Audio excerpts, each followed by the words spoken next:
I suppose you think I've made the whole thing up?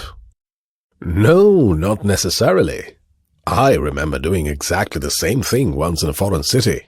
There were two of us, which made forgetting the name of our hotel even more remarkable.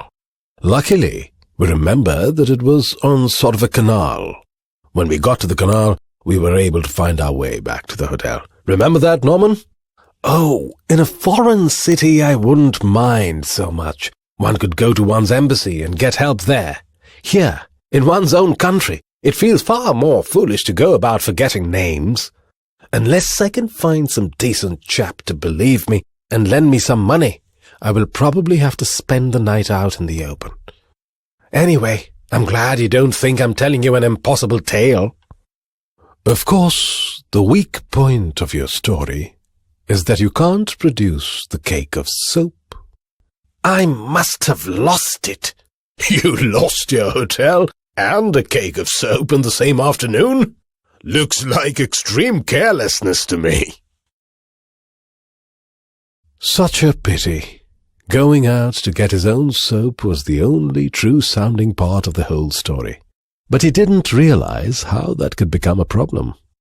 If only he had had the forethought to get himself a cake of soap, we would have believed him. You can't be a successful con man unless you pay attention to details. It was just his bad luck to have come to us, rather than anyone else. Anyway, let us leave. We have to meet Terry for dinner by 8. Oh, this must be the cake of soap that the young man was talking about. It must have fallen out of his pocket when he sat down. We must find him. Hey, you! Man who lost his hotel! The proof of your story has turned up. It must have slipped out of your overcoat pocket when you sat down on the seat. We saw it on the ground after you left. You must excuse our earlier disbelief. Though I'm sure, you see, it all looked impossible to believe without the cake of soap. Now it's only fair that we should help you with what you need.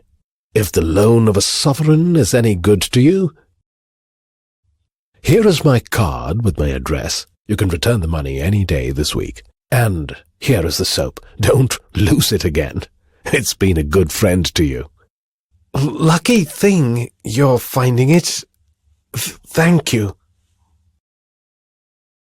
Poor boy, he almost broke down. It must have been such a relief to find a way out of his problem.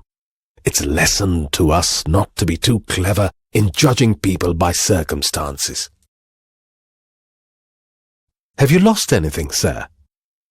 Funny thing, how easily these things just disappear. Now where could it be? Have you lost anything, sir? Oh, nothing much, young man. Just a cake of soap. It must have slipped out of my pocket when I got up. You haven't seen it, have you?